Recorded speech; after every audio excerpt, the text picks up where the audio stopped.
ऋषि ने राजा को एक भयंकर प्रायश्चित करने के लिए कहा।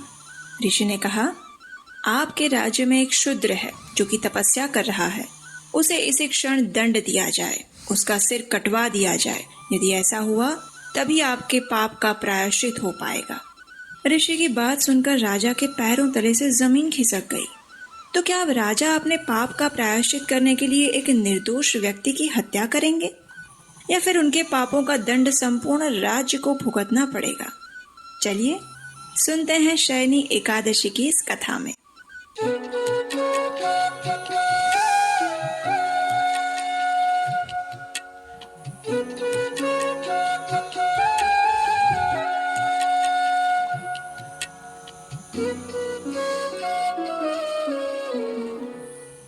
हरे कृष्णा। सतयुग के समय में पृथ्वी पर सूर्य वंश के अत्यंत पराक्रमी और धर्मनिष्ठ राजा मांधाता राज्य करते थे। उनके राज्य में समस्त प्रजा अत्यंत सुखी, संपन्न और धर्मपरायण थी।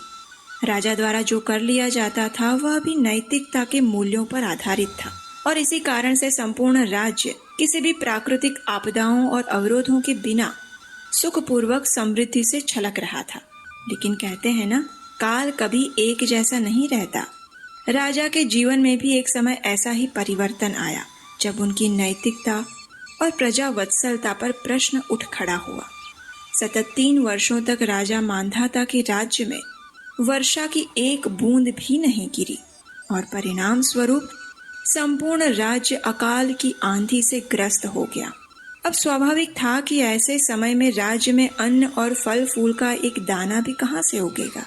ऐसी स्थिति इस राज्य की प्रजा ने पहली बार अनुभव की थी, और ऐसे समय में प्रजा का तो एक ही आश्रय स्थान होता है, और वो है राजा। इसलिए सभी प्रजा त्राही त्राही पुकारती हुई राजा मांधाता के राजमहल के द्वार पर पहुंच गई। राजा से प्रार्थना करते हुए प्रजाजन कहने लगे, हे राजन, आप हमारे स्वामी हैं।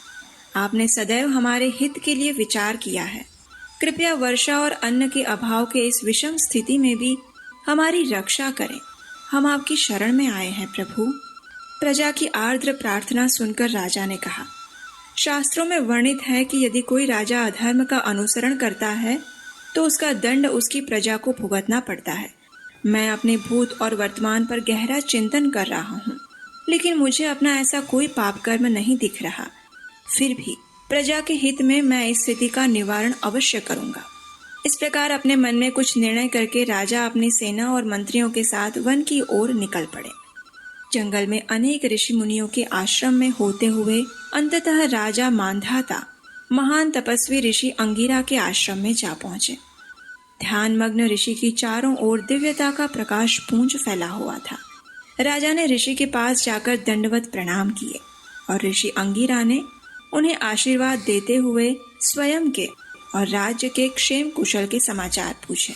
राजा ने अत्यंत विनम्रता पूर्वक ऋषि को अपनी समस्या के विषय में विस्तार से कह सुनाया।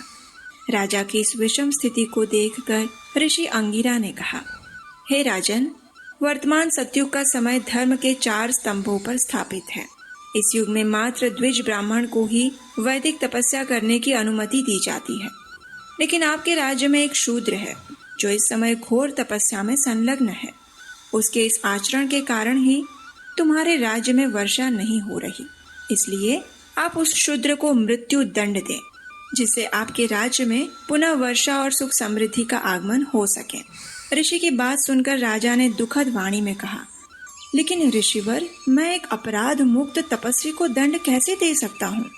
नहीं नहीं, ये मुझसे नहीं होगा। कृपया आप मुझे कोई और मार्ग बताएं।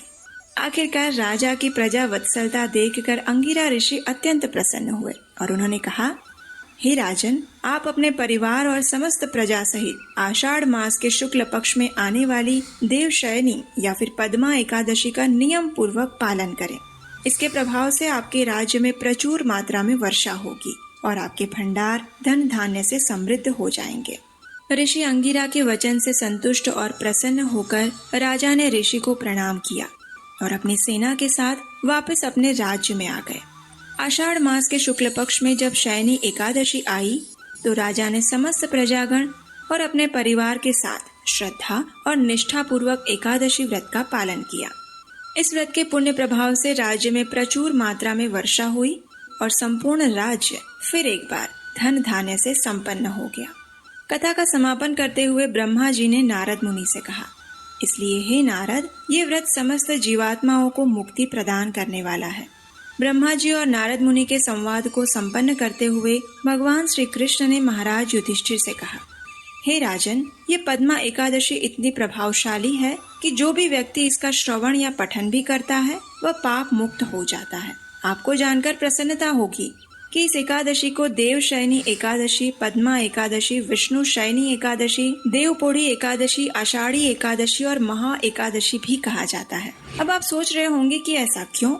तो इसका कारण भविष्योत्तर पुराण में बताते हुए कहा गया है कि इसी एकादशी के दिन से भगवान विष्णु अन्य देवताओं के साथ 4 मास के लिए योग निद्रा में चले जाते हैं। जी हाँ, इसी दिन से चातुर्मास का प्रारंभ होता है और इसीलिए इन दिनों में कोई मांगलिक कार्य, यज्ञ इत्यादि में देवताओं की आहुति नहीं दी जाती। ये तो हुआ शास्त्र आधारित कारण, लेकिन इस चातुर्मास के लिए विशेष प्रावधान किए गए हैं। उसके पीछे का वैज्ञानिक कारण ये भी है कि इस समय के दौरान सूर्य देव दक्षिणायन में भ्रमण करते हैं और ये समय वर्षा ऋतु का माना जाता है। इसलिए हमारे शास्त्रों का विचार ये है कि इन दिनों में मनुष्य अन्य भौतिक कार्यों में कम से कम समय दे और अधिक से अधिक समय अपनी आध्यात्मिक उन्नति के लिए प्रयास करता रहे। और आप जानते ही होंगे कि प्राचीन समय में सन्यासी और तपस्वी इस 4 मास के दौरान किसी भी स्थान पर भ्रमण नहीं करते थे और केवल एक स्थान पर रहकर अधिक से अधिक हरि कथा और हरि कीर्तन करते थे। इसलिए यदि आप भी अपनी भक्ति में प्रगति करना चाहते हैं तो ये समय आपके लिए सर्वोत्तम है। तो ये थी देवशयनी एकादशी की व्रत कथा।